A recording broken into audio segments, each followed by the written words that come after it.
Recently, there have been a string of seemingly related murders in New Mexico, specifically in Albuquerque, targeting the Muslim community. In fact, there have been 4 in just the last half year or so.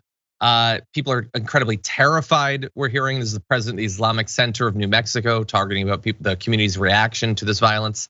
They're panicked. Some people want to move from the state until this thing is over. Some people have moved from the state. And the brother of one of the most recent victims says, "I'm scared to go outside of my apartment. I'm scared to sit on my balcony."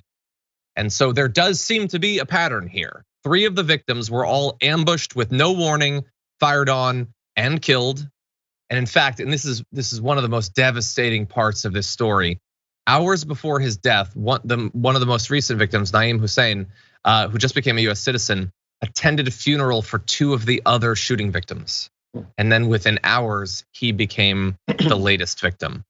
And one of the relatives says, "My kids do not even allow me to step out of my apartment. They say, 'Dad, it's scary.'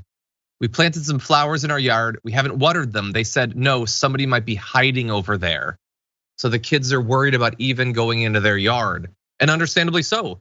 The police are apparently looking for a suspect. The only information they seem to have is a photo of a car. The story could be developing quickly if it's actually being prioritized. But I can totally understand why this community would be just terrified that an apparent serial killer could be out there targeting members of this community, seemingly at random with no warning. David, it's terrifying. Yeah, I mean, it reminds me of when I lived in DC during the DC sniper, and this goes back to, I don't know, early 2000s, and people were afraid of going to a gas station or a Home Depot because the sniper had shot a dozen people at some of these locations totally at random. And so, yeah, and it's what's particularly terrifying here is this isn't just sort of random shooting. They are specifically targeting Muslims, perhaps Muslim men. And so, yeah, it's frightening and it's horrible. And I'm so glad that perhaps more people are paying attention to this. And maybe somebody will recognize the car. Maybe there'll be a tip that will come in. Somebody will know somebody who's been, mouthing off about Muslims through the years who may have been suspicious. And perhaps at some point the police can crack this case and people can have some sense of peace, because this is horrible. Yeah. Well, the mayor and the governor have responded to this. Tim Keller, the mayor, says, "In my opinion, clearly it is hate-driven. They are obviously targeting Muslim men, and they are happening right here in our own refugee community." The governor, Grisham, announced she'll send additional state police to Albuquerque. The city is also increasing police presence at mosques, Muslim-affiliated schools, and the University of New Mexico. Now, of course, America, in some areas specifically like New York, have not a great history of when they send additional, forces like that to these areas. So it'll be interesting to see what the community thinks about that. Obviously, they've got to be terrified of being targeted. And it's another, like, how many strings of violence, either like sole mass shootings that we had, in Buffalo. There was the incident in El Paso. These sorts of things happen so frequently. There was the killing of Asian women working at massage parlors. Clearly racially motivated mass acts of violence.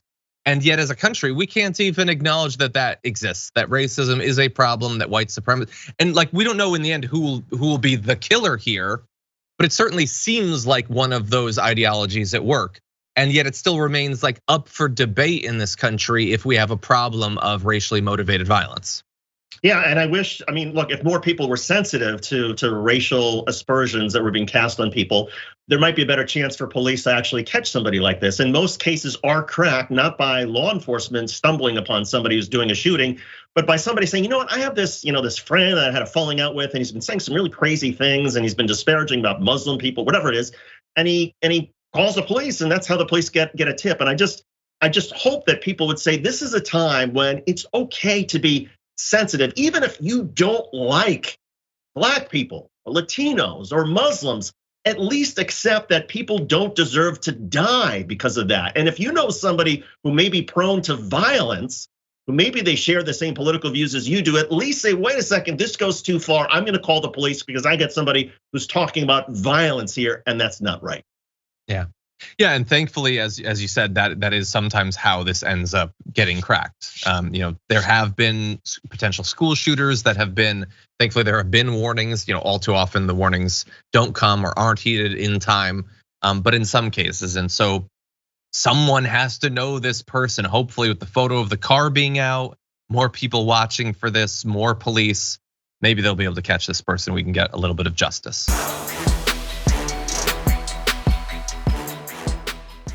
Check out the Damage Report podcast each day, wherever you get your podcasts, whether Pocket Casts or Stitcher or iTunes. You can join me as I give you the news and stories you want, with a range of co-hosts and interview guests jumping in on the fun each day. Again, that's the Damage Report, wherever you get your podcasts. And if you get them at iTunes, don't forget to rate and review. Sometimes I'll read them live on the show.